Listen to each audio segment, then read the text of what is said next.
వైసీపీకి మరో big shock తగలనుంది. పశ్చిమ గోదావరి జిల్లా భీమవరం నియోజకవర్గానికి సంబంధించిన మాజీ ఎమ్మెల్యే గ్రంథి శ్రీనివాస్ వైసీపీకి రాజీనామా చేయబోతున్నారు. త్వరలోనే టీడీపీ గూడికి చేరబోతున్నట్టు తెలుస్తోంది. పార్టీని వీడేందుకు సిద్ధమవుతున్నట్టుగా గ్రంథి శ్రీనివాస్ వ్యూహరచన ఆయన యొక్క అడుగులు చూస్తే అర్థమవుతోంది. త్వరలోనే టీడీపీలో చేరతారనే ప్రచారం కూడా నియోజకవర్గంలో జోరందుకుంది. అన్ని సెట్ అయితే త్వరలోనే చేరిక అంటున్నారు గ్రంథి శ్రీనివాస్ అనుచరులు. గ్రంథి శ్రీనివాస్ను వైసీపీ నేతలు బుజ్జగించే పనిలో పడ్డారు. అయితే ఎన్నికల తర్వాత పార్టీ కార్యక్రమాలకి చాలా దూరంగా ఉంటున్నారు గ్రంథి శ్రీనివాస్. ఇటీవల జిల్లా నియోజకవర్గ ఇన్ఛార్జ్లతో జగన్ సమావేశం కూడా ఏర్పాటు చేశారు. ఆ సమావేశానికి కూడా గ్రంథి శ్రీనివాస్ డుమ్మా కొట్టారు. 2019లో గెలిచినా సరే పదవి ఇవ్వకపోవడం పైన అసంతృప్తి వ్యక్తం చేశారు గ్రంథి శ్రీనివాస్. ఈ నేపథ్యంలోనే పార్టీని వీడాల నిర్ణయం తీసుకున్నట్టు తెలుస్తోంది. పార్టీని వీడే ఆలోచనలో గ్రంథి శ్రీనివాస్ ఉన్నారు. అయితే వైసీపీ నేతలు బుజ్జగించే పనిలో ఉన్నా కూడా గ్రంథి శ్రీనివాస్ మాత్రం ఎట్టి పరిస్థితుల్లో ససేమీరా అంటున్నారు. దీనికి సంబంధించి మరిన్ని అప్డేట్స్ మనోజ్ అందిస్తారు. మనోజ్, అంటే వైసీపీని ఒక్కొక్కరుగా వీడుతున్నారు. నిన్ననే సామినేని ఉదయ్ భానుకు సంబంధించిన అంశం చూసాం. ఆ తర్వాత బాలినేని శ్రీనివాస్ రెడ్డి కూడా జనసేనలోకి వెళ్ళబోతున్నారు. తాజాగా గ్రంథి శ్రీనివాస్ టీడీపీలోకి వెళ్లేందుకు వ్యూహరచన చేస్తున్నారు. అంటే టీడీపీ నేతలు యాక్సెప్టెన్స్ ఉందా? టీడీపీ నేతలు స్వాగతిస్తున్నారా ఆయన రాకని? పశ్చిమ గోదావరి జిల్లాకు సంబంధించి 7 నియోజకవర్గాల్లో వైసీపీకి మరొక బిగ్ షాక్ తగలనుంది అతి త్వరలో. దీనికి సంబంధించి భీమవరానికి సంబంధించి మాజీ వైసీపీ ఎమ్మెల్యే గ్రంథి శ్రీనివాస్ వైసీపీకి గుడ్ బై చెప్పే పనిలో పడ్డారని చెప్పాలి. ఎందుకంటే దాదాపు గత 2 రోజుల క్రితమే వైఎస్ మాజీ సీఎం జగన్మోహన్ రెడ్డితో జరిగిన నియోజకవర్గాల ఇన్ఛార్జీల సమావేశంలో ఇటు భీమవరానికి చెందిన గ్రంథి శ్రీనివాస్ హాజరు కాలేదు. అంతేకాకుండా ఎన్నికలు అయిన దగ్గర నుంచి కూడా, తాను ఓటమి చెందిన దగ్గర నుంచి కూడా ఎక్కడ కూడా కనీసం పార్టీ కార్యక్రమాలకు కూడా గ్రంథి శ్రీనివాస్ దూరంగా ఉంటున్నారు. అంటే ఓడిపోయిన తర్వాత అన్ని నియోజకవర్గాల్లోనూ దాదాపు నాయకులు కార్యకర్తలతో సమావేశాలను ఏర్పాటు చేశారు. ఇటు తాడేపల్లిగూడెంలో కానీ, తణుకులో కానీ, ఇటు ఆచంటలో కానీ ప్రతి చోట కూడా ఓడిపోయిన వైసీపీ ఎమ్మెల్యేలు, మాజీ ఎమ్మెల్యేలు అందరూ కూడా వారి కార్యకర్తలకు కాస్త మనోధైర్యాన్ని ఇచ్చే విధంగా కూడా ఓడిన ఒక నెల తర్వాత అయినా సమావేశాలు కూడా పెట్టిన పరిస్థితి కూడా ఉంది. అయితే భీమవరానికి చూసుకుంటే గ్రంథి శ్రీనివాస్ ఎక్కడ కూడా నాయకులు కార్యకర్తలతో సమావేశాన్ని పెట్టలేదు. అంతేకాకుండా సీఎం జగన్మోహన్ రెడ్డి కూడా కాస్త దూరంగా ఉంటారు అని చెప్పాలి. గత ఆగస్టు 15 మాత్రమే ఆయన స్వాతంత్ర దినోత్సవం రోజున కాస్త జెండా ఎగరేసి ఒక 2 మాటలు చెప్పారు. అంతేగాని అప్పటి నుంచి కూడా ఎప్పుడు కూడా ఆయన సీఎం జగన్మోహన్ రెడ్డి పేరు కానీ, లేకపోతే గత 2 రోజుల క్రితం జరిగిన సమన్వయ సమావేశంలో కూడా గ్రంథి శ్రీనివాస్ దూరంగా ఉన్నారని చెప్పాలి. ఎందుకంటే దాదాపు ఆయన కార్యకర్తలు, నాయకులు, ఆయన అనుచరులు గట్టిగా చెప్తున్నారు గ్రంథి శ్రీనివాస్ వైసీపీలో ఉండరు. దాదాపు ఇప్పటికే టీడీపీ తీర్థం పుచ్చుకునేందుకు సిద్ధమయ్యారు గ్రంథి శ్రీనివాస్. అంతేకాకుండా అన్ని సెట్ అయితే దాదాపు ఒక 2-3 రోజుల్లో గ్రంథి శ్రీనివాస్ టీడీపీ తీర్థం పుచ్చుకుంటారని చెప్పాలి. ఎందుకంటే భీమవరానికి సంబంధించి గ్రంథి శ్రీనివాస్ జనసేనలోకి వెళ్తారని అయితే పెద్ద ఎత్తున ఊహాగానాలు ఇప్పటికి కూడా వస్తున్నాయి. అయితే జనసేనకు సంబంధించి ఇప్పటికే భీమవరం నియోజకవర్గంలో అనేక మంది నాయకులు ఉన్నారు. కాబట్టి జనసేనలోకి వెళ్ళిన గ్రంథి శ్రీనివాస్ కి మైనస్ అనే చెప్పాలి. కాబట్టి టీడీపీ చూసుకుంటే భీమవరం నియోజకవర్గంలో టీడీపీకి సంబంధించి బలమైన నాయకులు ఉన్నప్పటికీ కూడా ఒక ఎమ్మెల్యే స్థాయి నాయకులు అయితే టీడీపీలో లేరని చెప్పాలి భీమవరం నియోజకవర్గానికి సంబంధించి. అందుకోసమే గ్రంథి శ్రీనివాస్ టీడీపీని ఎంచుకున్నట్లు కూడా మనకి సమాచారం ఉంటుంది. అంతేకాకుండా 2019 ఎన్నికల్లో సినీ స్టార్ జనసేన అధినేత పవన్ కళ్యాణ్ పై భారీ మెజార్టీతో గెలిచిన గ్రంథి శ్రీనివాస్ దాదాపు ఆయనకి పార్టీలో సముచిత స్థానం ఇస్తారని గ్రంథి శ్రీనివాస్ సంబంధించిన అనుచర వర్గం కోరుకుంది. కానీ ఆయనకి ఎటువంటి సముచిత స్థానం కూడా ఇవ్వలేదు. ఆ తర్వాత 2.5 సంవత్సరాల తర్వాత కనీసం మంత్రి పదవిని ఇస్తారంటే ఆ మంత్రి పదవి కూడా ఇవ్వలేదు. చివరి నిమిషంలో విప్ అనే పదవిని ఆయనకి గ్రంథి శ్రీనివాస్ కట్టబెట్టారు. అయితే అప్పటి నుంచి కూడా గ్రంథి శ్రీనివాస్ అలకతోనే ఉన్నారు.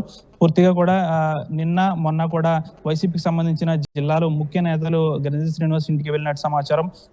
ఒక్కసారి సీఎం జగన్మోహన్ రెడ్డిని మీరు కలవాలి, మేము అందరం కలిసి మిమ్మల్ని తీసుకువెళ్తామని కూడా వారందరూ కూడా చెప్తే గ్రంథి శ్రీనివాస్ దీనికి అనుకూలంగా ఏమాత్రం లేరని చెప్పాలి. ఎందుకంటే నేను ఇంకా ఎటువంటి నిర్ణయం తీసుకోలేదు, ఒకవేళ ఎటువంటి నిర్ణయం తీసుకున్నా పార్టీకి చెప్పే వెళ్తానని కూడా గ్రంథి శ్రీనివాస్ చెప్తున్నారు. అయితే దాదాపు కేవలం ఒక 2-3 రోజులు లేకుంటే ఒక వారం రోజుల్లో గ్రంథి శ్రీనివాస్ పార్టీ మారే ఆలోచనలు అయితే కనిపిస్తున్నాయి. దాదాపు ముఖ్యంగా జిల్లాలో పెను మార్పులు అయితే వైసీపీలో చోటు చేసుకుంటున్నాయి. ఇటు పాలకొల్లు నియోజకవర్గం చూసుకుంటే వైసీపీ సీనియర్ నాయకుడు మేకా శేషబాబును కూడా పార్టీ సస్పెండ్ చేస్తుంది. అంటే ఆయన పాలకొల్లు నియోజకవర్గానికి చెందిన బలమైన నాయకుడు. అయితే ఆయన కూడా సస్పెండ్ చేసింది. ఇప్పుడు పాలకొల్లు నియోజకవర్గ వ్యాప్తంగా కూడా మేకా శేషబాబు వర్గం ఒకవైపు ఆందోళన చేస్తుంది. ఇప్పుడు ఒక 2 రోజుల క్రితమే పశ్చిమ గోదావరి జిల్లాకు సంబంధించి వైసీపీ జిల్లా అధ్యక్షునిగా ముద్దునూరి ప్రసాదరాజు నియమించారు. అయితే ముద్దునూరి ప్రసాదరాజును నియామకం పట్ల వైసీపీలో కొంతమంది అసంతృప్తిగా ఉన్నారు. దానిలో గ్రంథి శ్రీనివాస్ కూడా ఒకరని చెప్పాలి. ఎందుకంటే ఆయనకి కనీసం జిల్లా అధ్యక్షుని పదవి కూడా ఇవ్వకపోవడంతో ఆయన పూర్తిగా కూడా అలక చెందారని చెప్పాలి. పూర్తి స్థాయిలో ఒక వారం రోజులు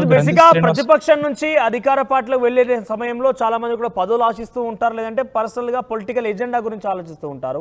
సో గతంలో ఎవరైతే బాలినేని శ్రీనివాసరెడ్డి కావచ్చు, సాధినేని ఉదయభాను కావచ్చు, వీరు పార్టీ మార్పు అంశం మీద ఒక చర్చ ఏంటనంటే వారిపైనటువంటి అక్రమ కేసులు కావచ్చు, ఏదైనా కేసులు కనుక ఉంటే ఈ ప్రభుత్వం తిరగతోడి వారిని ఇబ్బందులు గురి చేయొద్దనే ఒక ఉద్దేశంతోనే పార్టీ అధికార పార్టీలోకి అది జనసేనలోకి వెళ్తుందని ఒక చర్చ ప్రారంభమైంది. ఈ నేపథ్యంలో గ్రంథి శ్రీనివాస్ ఎందుకు పార్టీ మారుతుంటే పదవుల కోసం వెళ్తున్నారా, రాజకీయంగా ఆయన ఎదుగుదల కోసం వెళ్తున్నారా? ఉన్న సమయంలో ఆయనకు ఆల్రెడీ ఎమ్మెల్యేగా గెలుపొందారు, అక్కడ ఆల్రెడీ ప్రభుత్వం లేదు, ఇప్పుడు ఎలక్షన్స్ కూడా పెద్దగా ఏమీ లేవు.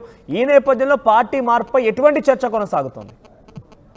గ్రంథి శ్రీనివాస్ కుటుంబ నేపథ్యం చూసుకుంటే తన తండ్రి దగ్గర నుంచి కూడా వారు రాజకీయ నేపథ్యం గల కుటుంబం. దాదాపు ఆయన భీమవరం నియోజకవర్గంలో వైసీపీ హయాంలోనే అనేక అభివృద్ధి కార్యక్రమాలు చేశారు. అంటే భీమవరం నియోజకవర్గానికి సంబంధించి దాదాపు గత 2019 నుంచి 24 వరకు కూడా 7 నియోజకవర్గాల్లో ఏ వైసీపీ ఎమ్మెల్యే లేని విధంగా ప్రజలతో భీమవరం నియోజకవర్గంలో గ్రంథి శ్రీనివాస్ మమేకమయ్యారు. అయితే ఆయన దురదృష్టవశాత్తు ఓడిపోవడంతో అప్పటి నుంచి కూడా ఎటు కూడా వెళ్ళలేని పరిస్థితి. అంటే ఆయన ఒక బాధతో ఎక్కడ కూడా వెళ్ళని పరిస్థితి. అనుచరులు కార్యకర్తలతో కూడా ఎటువంటి సమావేశాలు కూడా పెట్టలేదు. అంటే గ్రంథి శ్రీనివాస్ సంబంధించి ఎటువంటి అక్రమ ఆస్తులు కానీ ఎటువంటి లేవని చెప్పాలి. కేవలం ఆయన రాజకీయాల్లో ఎప్పటి నుంచో ఉన్నారు కాబట్టి, ఒక విధంగా చెప్పాలంటే రాజకీయానికి అలవాటు పడిపోయిన వ్యక్తి మారలేరు కాబట్టి, వైసీపీలో ఆయనకి సముచిత స్థానం ఇవ్వలేదు కాబట్టి ఆ యొక్క కోపంతో మాత్రమే ఆయన పార్టీ మారుతున్నారు తప్ప ఆయనకి సంబంధించి ఎటువంటి కేసులు ఎటువంటివి ఏమీ లేవు. దాదాపు ముఖ్యంగా టీడీపీని